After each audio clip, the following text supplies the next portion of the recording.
me presento. Ustedes dirán, ¿cómo puede ser católica y estar por el derecho a decidir? Bueno, es una construcción que hicimos muchas mujeres en América Latina. Hay católicas en varios países de América Latina, en México, en Colombia, en Perú, en Bolivia, en Argentina, en Brasil y en México.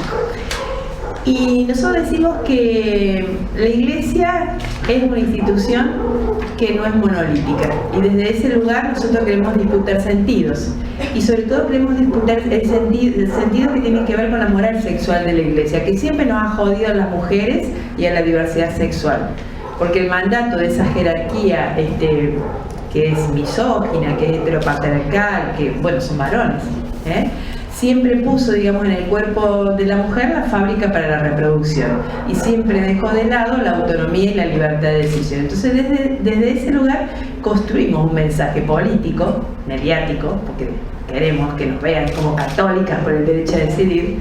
Hasta yo esgrimo que tengo un hermano cura, que es verdad, con el cual ni me peleo. Desde ese lugar disputamos sentidos, y ahora estamos disputando sentidos con otras compañeras y compañeros de otros espacios religiosos, pentecostales, luteranos, menonitas, que también tienen disidencias.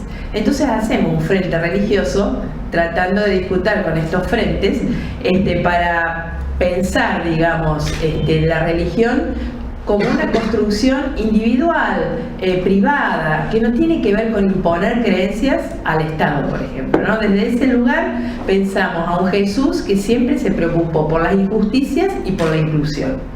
Y además siempre se rodeó de mujeres. Entonces producimos materiales, trabajamos con teólogas feministas y armamos, digamos, esta posición, que es una disputa política dentro de lo que es esta mirada hegemónica que quiere imponer la Iglesia Católica. Cada vez que el Papa larga uno de sus documentos, lo estudiamos, siempre nos llaman de los medios de comunicación y ahí ponemos nuestra posición, ¿no? Esa es la forma de disputar sentido. Después les voy a mostrar la página web cuando termine, donde aparecen todas nuestras publicaciones que ustedes pueden bajar, porque están todas en PDF. Y como institución siempre nos interesó comprender y analizar las estrategias de los fundamentalismos religiosos. Entonces lo que hicimos es articularnos con compañeros y compañeras que están en la academia, en la Universidad Nacional de Córdoba, en el CONICET, y a partir de ahí construir investigaciones, apoyar investigaciones y publicaciones que analizan las estrategias. Entonces hemos trabajado como socio fundamental con Juan Marco Bagione, el doctor Juan Marco Bagione, que es un grosso, y a la vez tiene un equipo de jóvenes becarios e investigadores del CONICET, y articula también con los equipos de Gino Germani, de Maggi Masi, Esquivel. Entonces, bueno, ahí hacemos como, también tomamos esa decisión estratégica como organización, que no solamente nos manifestamos públicamente, sino que también producimos conocimiento o no habilitamos, porque los compañeros son de CONICET, sino permitimos cristalizar en publicaciones esos saberes y poder difundirlos, ¿no? Bueno, entonces, trabajando de esos materiales, pues yo no inventé nada, trabajamos con ellos y ellos nos forman y nos capacitan. Yo voy a hacer 3 preguntas para Argentina, ¿no? Porque estas son realidades que después un poco Eric y la compañera Roxy van a discutir acerca de, y Carlos vos también, capaz, ¿no?, que viviste en Brasil, acerca de lo que pasa en Costa Rica, Brasil, Perú y Colombia. ¿Y qué pasa en Argentina? ¿Cómo Argentina es igual? ¿Van a suceder los mismos procesos? Bueno, es todo un debate, porque también hay que pensar las especificidades de cada país y cómo nosotros generamos la disputa, ¿no? Es muy difícil la movilización política, pensar, digamos, a Perú desde la movilización política, la disputa que hacen de sentido con Argentina. Bueno, nos movemos diferente en nuestras organizaciones sociales, en nuestros sindicatos, tenemos como otros capitales políticos, ¿no? Yo voy a hacer 3 preguntas. Por un lado, ¿quiénes son estos actores? Los que se llaman Provida. Una vez me fue. Y que nosotros vamos a llamar activismo heteropatriarcal. Y lo vamos a José Manuel Faúndez, que es un compañero del equipo de Juan Marco Bagione, hizo su tesis de doctorado analizando estos sectores fundamentalistas y cómo se fueron construyendo, que la dejo acá en la biblioteca impresa, pero después se la voy a mostrar ahí en los PDF. Y él hace como una analogía con las olas feministas y dice que en la construcción de estos fundamentalismos religiosos tienen 3 olas, ¿no? La primera ola comienza ahí a finales del 80, cuando surge la epidemia de VIH-Sida, aparecen los primeros colectivos que en esa época eran LGTB, no estaba la QILAI todavía. Aparece, digamos, en Argentina los primeros encuentros de mujeres, se hace el encuentro latinoamericano de mujeres, el primero, ¿no es cierto? Hércules, en San Bernardo, ¿sí? Aparece una movida después de la dictadura, aparece ya con fuerza compañeras que venían de los exilios y que habían tenido experiencias de formación en el feminismo, vienen acá y se arman estos espacios, estas redes, estos encuentros y estas disputas. Por ejemplo, aparece la ley de VIH-Sida, ¿no? Dando cuenta de la protección de la población que venía sufriendo esta epidemia. Estas organizaciones se empiezan a constituir. ¿Por qué digo organizaciones? Porque no voy a hablar de curas, monjas y obispos. Voy a hablar de que la Iglesia y su jerarquía van articulando con laicos y estos laicos van como construyendo organizaciones de la sociedad civil que después les inscriben en las inspecciones jurídicas de cada provincia, ¿sí? Estas organizaciones lo que intentan, en un primer momento, lo que quieren hacer es dar asistencia a las mujeres embarazadas y promover que esas mujeres no aborten, ¿sí? Entonces surgen organizaciones como Grávida, Portal de Belén, que son como organizaciones asistenciales que captan a las mujeres en los territorios, en los barrios, que quedan imprevistamente embarazadas, como ellos dicen. Y las acompañan, les dan el hogar, les dan una beca, les consiguen trabajo. Después, cuando les consiguen trabajo, obviamente de empleadas y cama adentro, ponen los hijos en tutela, los dan en adopción. Ahí nunca pudimos descubrir el negocio que ellos tienen, pero está relacionado. Entonces tienen como un papel asistencial y cultural, pero no prescinden de su identidad religiosa. Ellos se siguen identificando, en este caso, como católicos, que tienen esa mirada en relación a ver la sexualidad en el marco de la reproducción, ¿no? Y también lo que hacen es la incidencia en los medios de comunicación y logran estar presentes, por ejemplo, en cadenas como Cadena 3, que siempre los entrevistan, siempre tienen su posición, y en otros medios como Radio María, que es... no sé cuánto lo que hacen el registro de medios. Hay comunicadores que empezaron a estudiar Radio María y después, con la ley de medios, que nos permitió a un montón democratizar nuestros espacios de comunicación, a ellos también les permitió expandirse, ¿no? Porque eso hacen, ¿no? O sea, toman, digamos, las oportunidades que el Estado democrático le da para operar de esa forma más invisibilizada, ¿no? Y esta estrategia de alguna forma está emparentada con una organización que se llama Human Life International, creada en Estados Unidos en 1981, que es como que da la impronta para que en América Latina y sobre todo en Argentina, donde hace el estudio José Faúndez, aparezcan, digamos, como formas estratégicas para disputar sentidos, ¿sí? Después viene la segunda ola. La segunda ola empieza, esto era...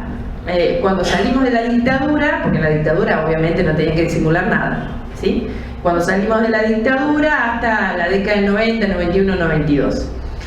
A partir en el 94 y el 95, cuando la ONU empieza a convocar, digamos, y a generar estos mecanismos como Beijing, como el Cairo en el 94, Beijing, donde empieza a aparecer el concepto de salud sexual y reproductiva, después que se transforma en derechos sexuales y reproductivos, ahí ellos cambian de estrategia.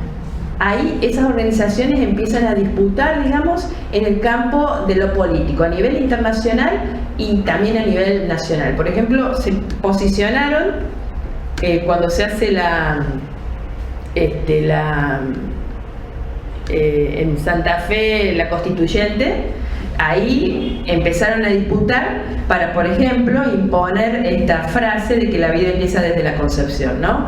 Entonces, ahí, en esa época, un grupo, las compañeras Madel, las mujeres autoconvocadas para decidir libertad, fueron las que empezaron a dar la pelea ante, bueno, la avanzada de estas organizaciones que participaban en el debate público, en las audiencias, y querían imponer, digamos, ciertas frases que limitaban el derecho a decidir, ¿no? Y después otra cosa que también empezaron a hacer en esta segunda hora, especializarse en judicializar, ¿no? Porque, bueno, eran abogados, médicos, médicas, sobre todo varones, que venían formados de la UCA, de las mismas universidades públicas. Sabemos que Derecho y Medicina son especialistas en formar sectores conservadores. Entonces, bueno, lo que hacían es, por ejemplo, judicializar todos los casos de aborto legal. O sea, una niña o una mujer pedía un aborto legal por causa de salud o violación, y ahí nomás le metían un amparo.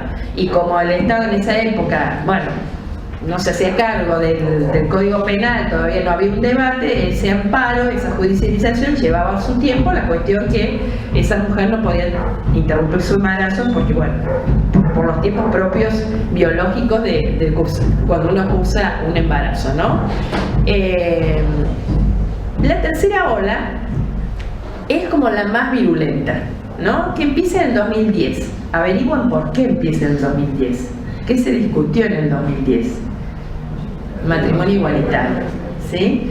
Ahí entonces empiezan a cambiar no solamente la estrategia, o sea, siguen sosteniendo la judicialización, pero se van construyendo lo que José llama ecumenismo civil.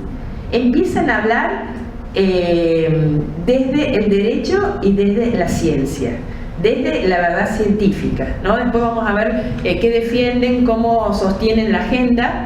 Aparece desplazando en este concepto, ellos se decían pro vida, y en esta disputa en el 2010 ponen en diálogo la vida y la familia, ¿no? Y hablando de la familia como una entidad natural que siempre tiene que ser heterosexual, si no genera, bueno, desviación, genera sufrimiento, los chicos van a tener problemas en la escuela, bueno, todos esos argumentos que escuchamos, esas barbaridades en relación a lo que era el matrimonio igualitario.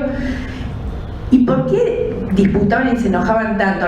Yo me acuerdo que mi hermano me dijo, pero ¿por qué no dicen unión civil? ¿Por qué toman el matrimonio, que es algo sagrado? ¿No? Le disputaban una institución, un sacramento, que era el matrimonio, ¿sí? Dice, la unión civil está bien. ¿Y por qué los compañeros de la diversidad sexual, de las disidencias, querían poner matrimonio igualitario, por más que después no se casaron mucho? Pero también era una disputa de sentido, ¿sí? Que los encuadraba, digamos, en derechos de igualdad con los heterosexuales. Bueno, a partir del 2010, en el texto de José, vemos cómo se expanden estas organizaciones, se empiezan a multiplicar, ¿sí? Y a partir de ahí empiezan a generar articulaciones con los evangélicos, ¿sí? Empiezan a dialogar. Si bien antes se peleaban todo el tiempo por sus fieles, en este momento, cuando ven el avance de los feminismos y la agenda de los derechos sexuales y reproductivos y no reproductivos, empiezan a generar alianzas y armar una estructura de red. Se empiezan a federalizar, como la campaña. Nos imitan todo el tiempo, pobrecito, no les recuerdo para pensar diferente. Entonces se federalizan.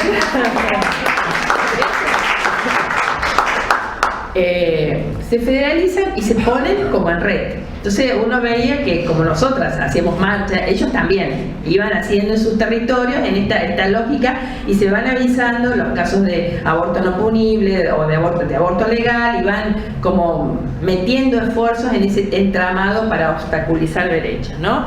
Entonces incluye militantes católicos y evangélicos. Logran articularse desde las diferencias y tensiones que siempre han tenido sus iglesias, de manera institucional, desde la jerarquía, en la pelea por los recursos y en la representación institucional. Pero en la lucha contra los derechos de las mujeres y de las disidencias se articula, ¿sí? Y bueno, ¿y qué es lo que define? ¿Cuál es la agenda? ¿Qué es lo que ponen, digamos, en la arena política? ¿Qué disputan? Ellos disputan la sexualidad y la reproducción. Para ellos la sexualidad tiene una sola dimensión, la biológica y reproductiva. Y esa dimensión marca este sexismo que ellos plantean, ¿se es varón o se es mujer? ¿Sí? Porque lo que dicen ellos es que la genética nos determina. Entonces aparece, que es interesante, este condimento que es el discurso secular, el discurso de la modernidad. Nosotros no hablamos de religión, nosotros hablamos de ciencia, ¿sí? Antes de la década del 50, en 1950, la reproducción era un mandato divino. Ahora resulta que si no nos reproducimos, generamos un quilombo ecológico o económico. Se va a quedar sin jubilación la compañera porque resulta que no hay gente que labure, todos somos viejos. Y todo por culpa de las feministas, de la ideología de género. Entonces empiezan a construir, y eso lo vimos muy bien en el debate, ¿no es cierto, Cris? Muy bien, cómo armaban su discurso utilizando argumentos de la ciencia y sobre todo de la genética y argumentos del derecho, ¿no? Y daban vuelta todo el tiempo lo que significaba, por ejemplo, esto de que el Pacto San José de Costa Rica diga la vida comienza desde la concepción y no agregaban en general. Se concentra su discurso en disputar el concepto de vida. El concepto de vida desde la concepción. Y lo que dice José, el concepto de vida se construye como vida en sí, aislada de lo cultural, aislada de lo histórico, aislada de lo social, ¿no? Y fíjense que en la Iglesia Católica, en su historia, ese concepto de vida fue disputado y discutido. San Agustín y Santo Tomás, allá por el 1500, sí, 1500, siglo XVI, siempre me equivoco, ¿está bien? Siempre me equivoco con los signos. Decían que la vida no se iniciaba desde la concepción, había un proceso de hominización tardía. ¿Se acuerdan? Que era hominizar, o sea, había una fecundación y a los 40 días el alma se alojaba en el cuerpo del embrión si era varón y a los 90 si era mujer. Pero no era desde la concepción, ¿no? Está escrito. Y ahí José lo vuelve a trabajar. Es un poquito, claro, siempre llegamos un poquito más tarde todo.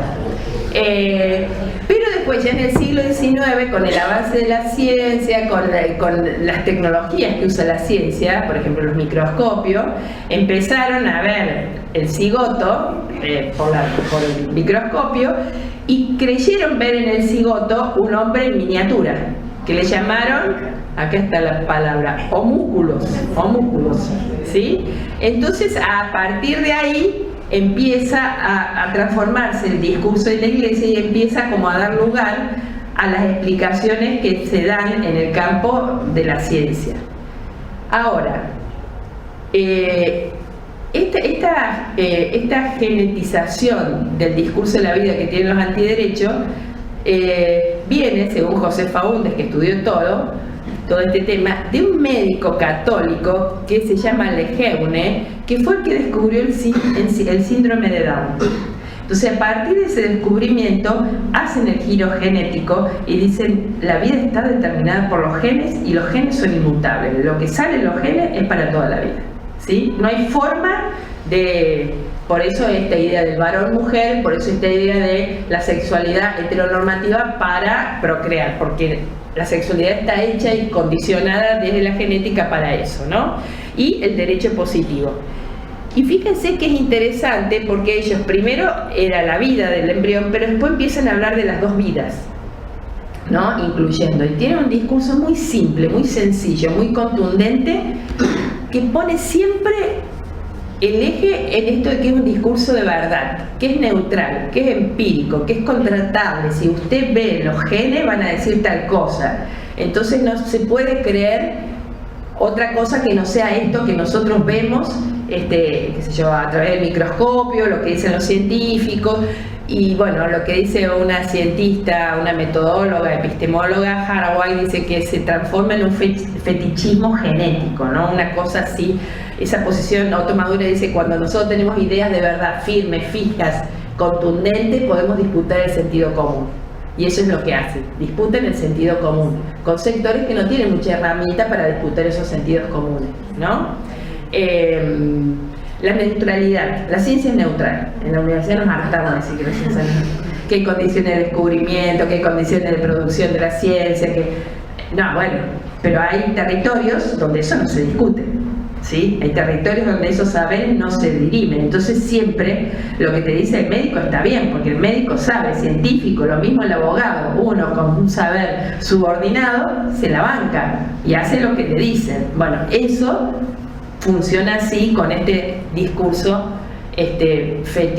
fetichizado, ¿no?